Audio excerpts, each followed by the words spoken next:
پاکستان اور دنیا بھر میں دیکھنے اور سننے والوں کو ارشد شریف کا سلام۔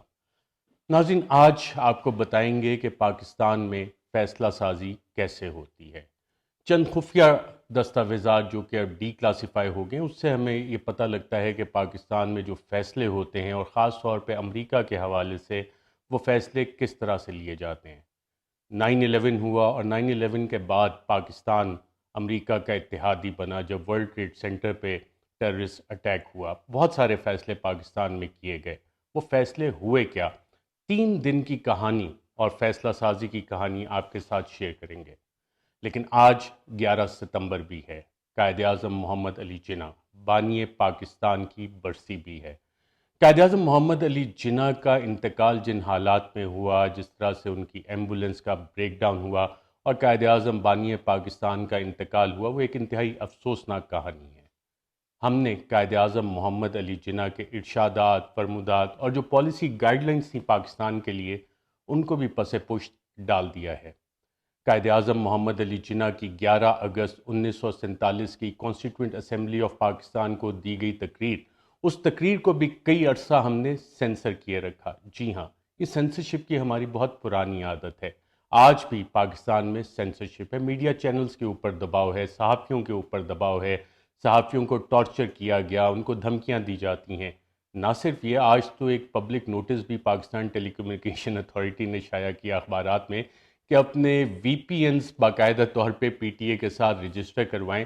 جس پہ کہ کچھ پاکستان تحریک انصاف کے قائدین نے ٹویٹ کی اور یہ سوال بھی کیا کہ کیا پاکستان کو اب نارتھ کوریا بنانا ہے۔ چلیے، سینسرشپ پہ تو تھوڑی تفصیل سے دوبارہ پھر بات کریں گے، لیکن بات ہو رہی تھی قائد اعظم محمد علی جناح کی۔ قائد اعظم محمد علی جناح نے فاطمہ جناح، ان کی بہن کے ساتھ، اپنی بہن کے ساتھ کمانڈ اینڈ اسٹاف کالج کا ایک دورہ کیا تھا جون 1948 میں، اور وہاں بھی ایک policy vision, policy guideline دی تھی، اور قائد اعظم محمد علی جناح نے مسلح افواج کے افسران کو خطاب کرتے ہوئے بتایا تھا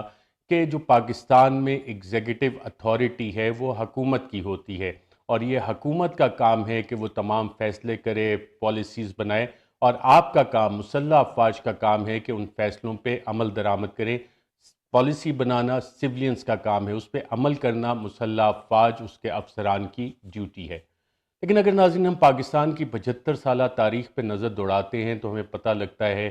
کہ متعدد ملٹری ڈکٹیٹرز آئے، انہوں نے نہ صرف آئین پاکستان کو پامال کیا بلکہ قائد اعظم کے اس پالیسی گائیڈ لائن کو بھی پس پش ڈال دیا۔ ان ملٹری ڈکٹیٹرز کے فیصلوں کی قیمت پاکستانیوں نے ادا کی۔ آج بھی ہم پاکستانی ان ڈکٹیٹرز کے فیصلوں کی قیمت ادا کر رہے ہیں۔ اور جب ہم دیکھتے ہیں کہ جناب کس طرح سے چیزیں ہیں، اور کوئی بھی سیاسی لیڈر اگر ایک بیلنس قسم کی فورن پالیسی پاکستان میں بنانا چاہتا ہے، اور اس کی وجہ یہ کہ بیلنس فورن پالیسی کہ آپ کے تمام ممالک کے ساتھ دوستانہ تعلقات ہوں، اچھے تعلقات ہوں، لیکن جب ہم ملٹری ڈکٹیٹرز کی اس تاریخ کو دیکھتے ہیں تو ان کا واضح جھکاؤ امریکہ کی طرف نظر آتا ہے۔ اور جس بھی سیاسی لیڈر نے، جس بھی سیاسی قائد نے یہ بات کی کہ پاکستان کے تمام ممالک سے اچھے تعلقات ہونے چاہیے، ایک بیلنس فورن پالیسی ہونی چاہیے، اسے یا تو سائیڈ لائن کر دیا گیا یا نشان عبرت بنا دیا گیا۔ اگر 9/11 میں ہی ناظرین ہم دیکھیں کہ کس طرح سے فیصلہ سازی ہوئی، تو وہ جنرل پرویز مشرف جو پارلیمنٹ میں کھڑے ہو کے مکے لہراتے تھے، وہ امریکہ کے ساتھ بات چیت کیسے کرتے تھے، امریکہ ڈکٹیشن کیسے دیتا تھا، اور فیصلے اس حوالے سے کیا کیا ہوئے۔ پاکستان نے جو قیمت ادا کی دہشت گردی کے خلاف جنگ میں، اس کی ناظرین جب ہم سٹیٹسٹکس دیکھتے ہیں تو امریکہ اور اس کے اداروں نے جو رپورٹ جاری کی، اس میں ہمیں پتہ لگا کہ دہشت گردی کے خلاف جنگ میں امریکہ نے ہمیں تقریباً 33.9 ارب ڈالرز فراہم کیے۔ لیکن اگر پاکستان کی وزارت خزانہ کے نمبرز دیکھیں اور فگرز دیکھیں تو ہمیں پتہ لگتا ہے کہ پاکستان کو تقریباً 123 ارب ڈالر کا نقصان ہوا۔ جی ہاں، 123 ارب ڈالر کا نقصان پاکستان کو ہوا۔ تو یہ 90 ارب ڈالر کا تقریباً جو ڈفرنس ہے، وہ عام پاکستانی اس کی قیمت ادا کرتا ہے، میں اور آپ اس کی قیمت ادا کرتے ہیں۔ اور یہ فیصلہ سازی ناظرین جب ہوتی ہے تو ایک ملٹری ڈکٹیٹر نے اس سے پہلے فیصلہ کیا کہ ہم نے افغانستان میں جہاد لڑنا ہے، ہم نے امریکہ کے کیمپ میں جانا ہے، اور اس وقت بہت سے ملیٹنٹ ٹریننگ جہاد کے نام پہ تیار کیے گئے، جہادی تیار کیے گئے۔ پاکستان کے معاشرے نے اس کی قیمت کیسے ادا کی؟ کلاشنکوف کلچر آیا، ہیروئنی، اور جو ظلم و جبر کی داستانیں ہیں اس حوالے سے، وہ بالکل ایک الگ کہانی سناتی ہیں۔ اور اب جب ہم ناظرین آج دیکھتے ہیں کہ آج پاکستان میں کیا ہو رہا ہے اور 9/11 کے حوالے سے فیصلہ سازی کیسے ہوئی، تو اس میں ایک اسٹریٹجی پیپر ہمیں باقاعدہ طور پہ نظر آتا ہے، اور یہ اسٹریٹجی پیپر جو ہے باقاعدہ طور پہ لکھا گیا اسٹریٹجک تھاٹس ڈونلڈ رمسفیلڈ، جو کہ اس وقت US سیکریٹری آف ڈیفنس تھے۔ اور جب آپ اس دستاویز کو دیکھتے ہیں تو ناظرین اس میں بڑا واضح لکھا ہوا ہے کہ افغانستان میں ایک نئی رجیم لانی ہے، نہ صرف افغانستان میں بلکہ ایک اور دو دیگر ممالک میں۔ اور جب ہم پچھلے کئی سال کی تاریخ دیکھتے ہیں تو یہ فیصلے 2001 میں ہو گئے تھے کہ نہ صرف افغانستان بلکہ ایک اور دو دیگر ممالک میں بھی رجیم چینج کرنی ہے۔ پھر ہم نے دیکھا کہ عراق میں ویپنز آف ماس ڈسٹرکشن کے نام پہ باقاعدہ حملہ کیا گیا، وہ ویپنز آف ماس ڈسٹرکشن تو نہ ملے لیکن عراق میں بھی رجیم چینج کی گئی۔ اس کے ساتھ ساتھ لیبیا میں بھی کرنل قذافی کی حکومت، اس کا تختہ الٹا گیا، اس کو ختم کیا گیا اور وہاں بھی ایک رجیم چینج کی گئی۔ اسی اسٹریٹجک پیپر کو، اسٹریٹجک تھاٹ جو ڈونلڈ رمسفیلڈ کے تھے، جو انہوں نے امریکی صدر بش کو بھیجے، اس میں ایک اور لائن بھی لکھی ہوئی ہے، ڈسمینٹلنگ آف اور destruction of weapon of mass destruction capabilities, اور آگے ریڈیکٹڈ پارٹس ہیں کہ کون سے دو ممالک ہیں جن کا نام لکھا گیا ہے۔ تو اب وہ کیونکہ ممالک کا نام نہیں، لیکن اسی دور کی جب ہم تاریخ دیکھتے ہیں تو محسن پاکستان ڈاکٹر عبدالقدیر خان، ان کے ساتھ جو کچھ ہوا، کیا وہ اسی اسٹریٹجک پیپر سے چیزیں آ رہی ہیں جس کا کہ ڈونلڈ رمسفیلڈ نے ذکر کیا تھا؟ اسی حوالے سے ناظرین جب ہم تھوڑا آگے چلتے ہیں تو ہمیں 12 سپتمبر کی ایک ملاقات کا پتہ لگتا ہے۔ اس وقت DG ISI lieutenant general Mahmood Ahmed امریکہ کے دورے پہ تھے، اور اس دستاویز کو جب ہم دیکھتے ہیں تو اس میں پتہ لگتا ہے کہ ایک ملاقات ہوئی، اور اس ملاقات میں US deputy secretary of state, 12 September کی جو ملاقات تھی، US deputy secretary of state اس میں موجود تھے، assistant secretary of state Christina Rocca موجود تھیں، اور پاکستان کی سائڈ سے lieutenant general Mahmood Ahmed, ambassador Maleeha Lodhi, deputy chief of mission Zamir Akram, brigadier مظہر الحق اور بریگیڈیئر مجتبیٰ اس میں شامل تھے۔ اس میں کہا کیا گیا اس ملاقات میں؟ اور اس ملاقات میں باقاعدہ جنرل محمود کو اور پاکستانی ڈیلیگیشن کو طلب کیا گیا تھا دفتر میں رچرڈ آرمیٹیج کے، اور اس میں یہ بتاتے ہیں کہ deputy secretary Richard Armitage called in visiting Pakistani intelligence chief general Mahmood on September 12 to lay out a stark choice, اور ایک پاکستان کو آپشن دی گئی، اور اس میں یہ کہا گیا کہ پاکستان یا تو امریکہ کے ساتھ ہے یا امریکہ کے خلاف ہے، اور اس میں مینوورنگ کا، کوئی ہیلے بہانے کرنے کا کوئی آپشن نہیں ہے۔ اور اسی دستاویز سے ہمیں پتہ لگتا ہے کہ یہ صرف 15 منٹ کی ملاقات تھی جو رچرڈ آرمیٹیج نے پاکستانی ڈیلیگیشن کے ساتھ کی، جس میں DG ISI تھے، پاکستان کی ایمبیسڈر تھی، 2 بریگیڈیئرز تھے اس وقت، اور ضمیر اکرم صاحب ڈپٹی چیف آف مشن، صرف 15 منٹ کی ملاقات۔ اور ایک اور دستاویز پہ ناظرین جب نظر ڈالتے ہیں تو اس میں بڑا واضح لکھا ہوا ہے کہ رچرڈ آرمیٹیج نے بڑا کلیئر میسج دیا تھا، اور پھر امبیسڈر چیمبرلین کو کہا تھا کہ پریزیڈنٹ مشرف کو بھی واضح الفاظ میں یہ بتا دیں، جتنی جلدی ہو یہ بتا دیں جنرل مشرف کو کہ آپ کے پاس زیادہ ٹائم نہیں ہے، یا آپ ہمارے ساتھ ہیں یا آپ ہمارے ساتھ نہیں ہیں، اور یہ فیصلہ کر کے آپ نے ہمیں بتانا ہے۔ اسی حوالے سے ناظرین جب ایک اور دستاویز دیکھتے ہیں تو پھر ایک اور ملاقات ہوتی ہے، اور اب ملاقات ہوتی ہے پچھلے دن 12 سپٹمبر 13 سپٹمبر کو جو ملاقات ہوتی ہے، دوبارہ deputy secretary of state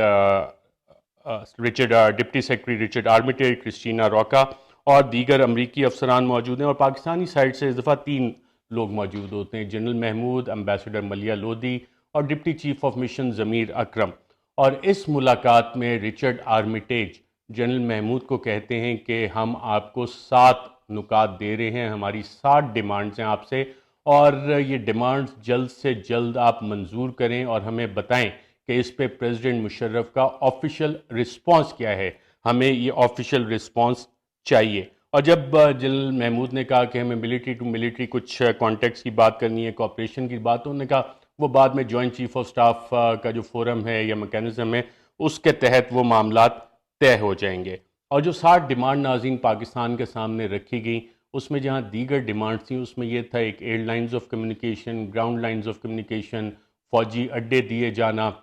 Afghan Taliban کی جو حکومت ہے اس کی ریکگنیشن ختم کرنا، القاعدہ اور ملیٹنٹس کے خلاف ایکشن لینا، اور دیگر اقدامات اس میں شامل تھے۔ تو یہ 7 ڈیمانڈز 12 تاریخ کو 15 منٹ کی ملاقات، 13 تاریخ کو دوبارہ DGISI کو سمن کیا جاتا ہے، ایمبیسڈر کے ساتھ سمن کیا جاتا ہے، ڈپٹی چیف آف مشن، اور یہ پھڑلا پکڑا دیا جاتا ہے کہ جناب یہ 60 ڈیمانڈز ہیں جس پہ کہ عمل درآمد ہمیں چاہیے، اور باقی جب یہ ڈیمانڈز پہنچتی ہیں تو اس کے بعد ہمارے پاس کیبل آتی ہے ایک اور۔ پاکستان میں تو کیبلز کو بہت خفیہ رکھا جاتا ہے، یہ تمام وہ دستاویزات ہیں جن کی classification secret, top secret American government کی تھی، جس میں US ایمبیسڈر کی کیبلز ہیں، وہ بھی خود وہاں پہ فریڈم آف انفارمیشن ایکٹ کے تحت ڈی کلاسیفائی ہوئی، لیکن پاکستان میں تو باقاعدہ اسپیکر قومی اسمبلی، پریزیڈنٹ آف پاکستان، سابق وزیر اعظم کہتے رہے کہ جناب اس پہ کوئی کمیشن بنا دیں، لیکن ہمیں بتایا گیا، اور خود وزیر اعظم عمران خان نے مجھے ایک انٹرویو میں بتایا گیا کہ ان کے چند وزراء کو دھمکی دی گئی کہ اگر اس دستاویز کو پبلک کیا تو تمہارے اوپر آفیشل سیکریٹ ایکٹ لگایا جائے گا۔ وہ کون تھا جس نے یہ دھمکی دی، یہ فی الحال پاکستان تحریک انصاف کے قائدین نہیں بتا رہے، لیکن جب ناظرین ان دستاویزات کو دیکھتے ہیں تو کلاسیفائڈ بائی ایمبیسڈر چیمبرلین، اور اس میں وہ بتاتی ہیں کہ جنرل مشرف نے تمام ساتوں کی 60 ڈیمانڈز ایکسیپٹ کر لی ہیں۔ General Musharraf accept the 7 actions we are asking of the government of Pakistan to support our efforts against international terrorism. His top military commanders concur، جو ٹاپ ملٹری کمانڈرز تھے، جو کور کمانڈرز تھے، وہ بھی اس میں ایگری کیے، اور پھر انہوں نے امپلیمنٹیشن کا سارا میکینزم بنایا۔ اور یہ چیزیں ایمبیسڈر کو کیسے پتہ لگیں؟ جب ہم اس دور کی اگر تصاویر نکالیں تو اس وقت کے آرمی چیف جنرل مشرف کی امریکی سفیر کے ساتھ ملاقات ہوئی تھی، 90 منٹ کی اس کیبل سے ہمیں پتہ لگتا ہے کہ یہ ملاقات تھی، اور اس ملاقات میں جنرل مشرف نے بتایا کہ انہوں نے تمام کے تمام پوائنٹس جو ہیں وہ اسٹڈی کر لیے ہیں، بلکہ یہ 14 تاریخ کو، اسی دستاویز کو آپ دیکھیں تو 14 تاریخ کو نہیں، 12 کو سمن کیا گیا، 13 تاریخ کو تھمایا گیا کہ جناب یہ ہمارے ایکشن ہم لینا چاہتے ہیں، یہ آپ سے کوآپریشن درکار ہے، اور 14 سپتمبر تیسرے دن ایمبیسڈر یہ کیبل بھیج رہی ہیں واپس واشنگٹن کو، بتا رہی ہیں کہ جناب جنرل مشرف نے اپنے تمام ملٹری کمانڈرز کے ساتھ ملاقات کر کے تمام ساتوں کی ساتھ ڈیمانڈز مان لی ہیں۔ General Musharraf said he had studied the points and discussed them in an all-day meeting with his corps commanders and other ranking military officials. He said he accepted the points without conditions and that his military leadership concurred. یعنی کہ general Musharraf نے پورا دن تقریباً اپنے military commanders اور high ranking officials کے ساتھ ملاقات کی، اور تمام امریکی جو ڈیمانڈز تھی وہ بغیر کسی کنڈیشن کے ایکسیپٹ کر لی، یعنی کہ کوئی کنڈیشن نہیں رکھی کہ جناب پاکستان کو کیا ملے گا اس حوالے سے، پاکستان کا آگے کیا بنے گا۔ اور اسی میں آخر میں کومنٹ ایمبیسڈر نے لکھا ہوا ہے، Musharraf is personally on board and so is his military leadership. General Musharraf اور ان کی تمام ملٹری لیڈرشپ جو ہے وہ تمام کی تمام ایگری کر رہی ہے۔ پھر ایک اور ناظرین ہمارے سامنے کیبل آتی ہے، اور اس میں پتہ لگتا ہے کہ سیکرٹری آف اسٹیٹ اس وقت ہے آئی تھنک جنرل کولن پاول، ان کے ساتھ یہ بات چیت ہوتی ہے، فون پہ بات چیت ہوتی ہے جنرل مشرف کی 13 سپٹمبر کو، اور اس میں ہمیں پتہ کیا لگتا ہے کہ جنرل کولن پاول جنرل مشرف کو 13 سپٹمبر کو ہی 12، 13 اور 14 کو کور کمانڈر کانفرنس ہوتی ہے، ایمبیسڈر سارا نوٹ بھی بھیج رہی ہے، 13 کو ایک فون کال بھی آئی تھی، 13 تاریخ کو جنرل کولن پاول کی فون کال آئی تھی جنرل پرویز مشرف کو، اور اس میں انہوں نے کہا تھا کہ جنرل مشرف میں آپ سے بطور ایک جنرل کے بات کر رہا ہوں، اور یہ اچھا ہوگا کہ آپ ہماری سائٹ پہ آ جائیں۔ As one general to another we need someone on our flank fighting with us, and speaking candidly, the American people would not understand if Pakistan was not in this fight with the United States. تو یہ اس cable میں ناظرین ہمیں پتہ لگتا ہے کہ ایک دم یہ والی چیزیں بھی ایگری ہو گئی تھیں۔ اور فردر ہم جب ان دستاویزات کو دیکھتے ہیں ناظرین تو فیصلہ سازی یہ 3 دن میں اتنا بڑا فیصلہ، یقیناً پاکستان جب UN سیکیورٹی کاؤنسل کی ریزولوشن بعد میں 1973 بھی آ گئی، UN سیکیورٹی کاؤنسل ریزولوشن بھی آ گئی اس حوالے سے، تو دنیا کے باقی ممالک کی طرح پاکستان کے پاس بھی چوائس نہیں تھی، لیکن سوال یہاں پہ یہ بنتا ہے کہ اگر پاکستان میں حقیقی جمہوریت ہوتی، پاکستان میں پارلیمان ہوتی، تو کیا یہ فیصلہ اسی طرح سے ہو جاتا؟ کیا پارلیمان میں کوئی ڈیبیٹ نہ ہوتی؟ کیا اسی طرح بند کمروں میں یہ فیصلے ہو جاتے اور اس کی قیمت پاکستانی قوم دیتی؟ قائد اعظم نے ناظرین جو کہا تھا کہ قانون کے مطابق سب چیزیں چلنی ہیں پاکستان میں، تو پاکستان میں ایک رولز آف بزنس 1973 بھی ہے۔ رولز آف بزنس 1973 میں جب ہم دیکھتے ہیں کہ وزارت خارجہ کا رول کیا ہے، تو اس میں پوائنٹ نمبر 13 ہے کہ کسی بھی دوسرے ملک کے ساتھ کسی بھی قسم کے تعلقات میں وزارت خارجہ کو کنسلٹ کرنا چاہیے، اور چینلز آف کمیونیکیشن کسی بھی دوسرے ملک کے ساتھ فارن افیئرز ڈویژن کے ذریعے ہی چلنے چاہیے۔ نہ صرف یہ، وزارت دفاع کا رول بھی اسی رولز آف بزنس 1973 میں ناظرین بڑا واضح دیا ہوا ہے کہ تمام مسلح افواج کے ہیڈ کوارٹر، چاہے وہ ایئر فورس ہو، نیوی ہو یا فوج ہو، ان کے تمام معاملات ڈیفنس ڈویژن کے ذریعے سے ہی چلائے جانے، اور اس کی کافی ساری تفصیلات ہیں رولز آف بزنس میں کہ یہ سارے معاملات آگے چلنے کس طرح سے ہیں۔ تو سوال یہاں پہ یہ بنتا ہے کہ کیا پاکستان میں یہ تمام معاملات رولز آف بزنس کے تحت چلتے ہیں، قانون کے تحت چلتے ہیں؟ اور آج کے تناظر میں جب ہم چیزیں دیکھتے ہیں تو دنیا میں ایک دفعہ پھر ایک نئی سرد جنگ شروع ہو گئی ہے۔ وزیر اعظم عمران خان نے 22 فروری 2022 کو روس کا دورہ کیا تھا، وہی تاریخ جس دن روس نے یوکرین پہ حملہ کر دیا، اور اس کے بعد ہم نے دیکھا کہ ایک western bloc, U S lead western bloc, European ممالک ایک سائڈ پہ ہو گئے، اور عمران خان بارہا کہتے رہے کہ جناب ہمیں ایک بیلنس فورن پالیسی چلانی ہے، ہمیں کسی ایک کے کیمپ میں نہیں جانا، ہمیں روس کے ساتھ بھی اچھے تعلقات رکھنے، امریکہ کے ساتھ بھی، چین کے ساتھ بھی، دیگر ممالک کے ساتھ بھی۔ آج جب ہم ہندوستان کی اکانومی پہ نظر ڈالتے ہیں تو ہندوستان کے روس کے ساتھ بھی اچھے تعلقات ہیں، امریکہ کے ساتھ بھی اچھے تعلقات ہیں، اور اب چین کے ساتھ بھی اچھے تعلقات ہیں، اور سب کے ساتھ اس کا ہندوستان کا ٹریڈ کا حجم بہت زیادہ ہے۔ لیکن جب بات آتی ہے اور پاکستان تحریک انصاف کے لیڈر ذکر کرتے ہیں اس کیبل کا، ڈونلڈ لو کی کیبل کا، کہ جو ملاقات ہوئی تھی، اور اس میں تحریک انصاف کے قائدین ایک سوال اٹھاتے ہیں کہ وہ کون تھا جس نے امریکہ کو یہ تاثر دیا کہ یہ پرائم منسٹر عمران خان کا اپنا فیصلہ تھا، ان کا ذاتی فیصلہ تھا کہ وہ روس جائیں گے اور روس کے ساتھ تعلقات استوار کریں گے۔ تو اس حوالے سے عمران خان نے خود مجھے انٹرویوز میں کہا کہ اس پہ تو پورا کنسنسس ہوا تھا، تمام سٹیک ہولڈرز بیٹھے تھے، فارن منسٹری کی ان پٹ بھی اس پہ آئی تھی، اور اس کے بعد یہ جو باقاعدہ طور پہ دورہ روس کا تھا وہ ہوا تھا، لیکن وہ کیبل آج تک منظر عام پہ نہیں آئی۔ جب ہم ان امریکی ٹاپ سیکرٹ ڈاکومنٹس کو دیکھتے ہیں جو کہ ڈی کلاسیفائی ہو گئے، تو امید یہ کی جا سکتی ہے کہ شاید ہمارے آنے والی جنریشنز کو یہ پتہ لگے جب U S document D classify ہوں گے کہ وہ کون تھا جس نے امریکہ کو یہ تاثر دیا کہ یہ تو صرف عمران خان کی پالیسی ہے اور رشیا کے ساتھ تعلقات کرنے کی، لیکن عمران خان کہتے ہیں ایسا نہیں تھا۔ تو ہمارے آنے والی جنریشنز کو شاید یہ پتہ لگ جائے گا کہ وہ کون تھا۔ اجازت دیجیے گا ناظرین، اللہ حافظ۔